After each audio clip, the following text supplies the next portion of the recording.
Welcome to Tenor Tech, where I solve the problems you didn't even know you had. You start by making the interface visible to Mac OS.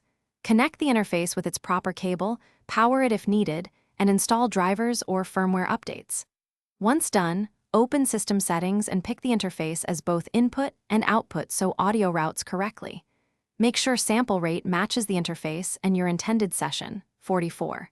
1 kHz or 48 kHz, because mismatches create clicks. Now you're ready to move into Garageband and tell the app which hardware to use. You now configure Garageband to accept the interface signal. Open Preferences, right arrow audio/MIDI, and select the interface for input and output so Garageband sends and receives through it. Next, create a new audio track, pick the correct mono or stereo input channel, and click the red record Enable button. You should see level meters move. Then fine-tune gain on the interface hardware, enable software monitoring if you need to hear live, and lower the buffer size to balance latency versus CPU load. You're ready to record. Press record, perform a level check, and aim for peaks near -6 dB to leave headroom. When finished, save the project and export using Share right arrow export song to disk for a final file.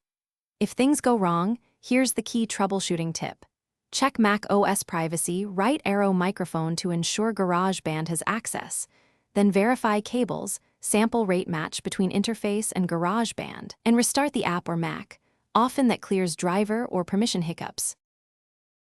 Thanks for watching. Subscribe to keep your life in tune.